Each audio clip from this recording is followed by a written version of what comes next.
গ্যাসের খুব ভালো আছে, তোমাদের কেমন ভালো আছি? তো গাইস ফাইনালি আমি 1 লাখ টাকা পেয়ে গেছি। তোমরা কি বিশ্বাস হচ্ছে আমি বড়লোক হয়ে গেছি? তোমার কত খাবার লাগে আমাকে বলে যাও। এত টাকা আমি প্যাকেটে রাখতে পারছি না, তাই ভাবলাম তোমাদের সামনে এনে যেই তোমাদের এই টিকিটগুলো দেখে টাকাটা নিতে পারো, ঠিক আছে? এত টাকা আমার দরকার নেই, আমি এত বড় লোক, আশেপাশে এত জমি সব আমার, জাস্ট একটা ছেলে নেই। তুমি কি আমাকে বিয়ে করতে চাও, আমার বাড়িতে ঘর জমা হতে চাও?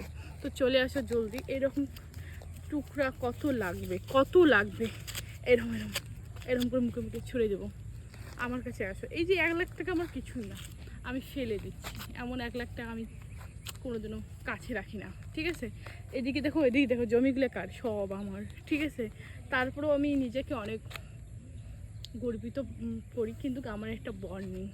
তো আমার বাড়িতে যারা ঘর জমাই হতে চান তাদেরকে এই জমি এই টাকা পয়সা নোট সব কিছু দেবো।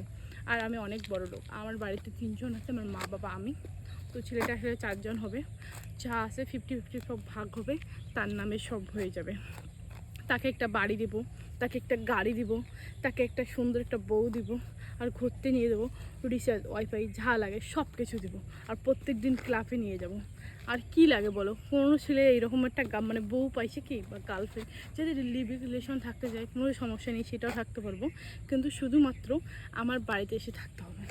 ওর বাড়িতে আমি থাকতে পারবো না, কারণ আমার বাবা মার অসুখ ভালো না, শরীর খুব খারাপ, আমার বাবা মাকে দেখতে হবে, এই জন্য আমার এখানেই থাকতে হবে। আর দেখো রাস্তা বাস দেখো কত সুন্দর, আমাদের গ্রামের হাওয়া এত ভালো লাগছে। আর এখানকার বাড়ি মানে এদিকের মানুষ এত ভালো যে এখান থেকে আমি শীতে যেতে পারবো না। তো এই জন্য আমি প্ল্যান করছি, আমার বাবা মা যখন থাকবে না তখন আমি অন্য একটা বড়টা ফ্ল্যাট নিয়ে আমার বরের সঙ্গে থাকবো। যদি কোনো ছেলে রাজি থাকো হিন্দুর মধ্যে, যে আমরা দেখতে হোক, কালা হোক, ফর্সা হোক, মোটা হোক, গোড়া হোক, লম্বা হোক, কোনো ব্যাপার না, যদি বিয়ে করতে চায় তাহলে আমার এখানে চলে আসো। আর আমার বাড়ি হলো দিনহাটা, আমার নাম দল বর্মন, আমার বয়স 18, আমি এখন ছোটো বাচ্চা, কিন্তু বড় ছোট হতে পারি, কাজ বড় বড় করি, টাকার মোট এইভাবে ফেলে দিই, টাকা নেওয়ার মতো লোক নেই। তো এই টাকা নেওয়ার মতো লোকের জন্য আমি একটা লোক চাই, আমার সবসময় আমাকে যত্ন করবে, আমাকে ঘুরতে নিয়ে যাবে। আমি তো নিজে সব টাকা খরচা করবো, কিন্তু পিছনে বডিগার্ড হিসেবে চলবে আমার বর, এটাই, আর কিছু চাই না, ঠিক আছে? কোনো ছেলে যদি রাজি আছো আমাকে বিয়ার জন্য, তো এই ভিডিওর কমেন্ট লিস্টে বলে যাবেন।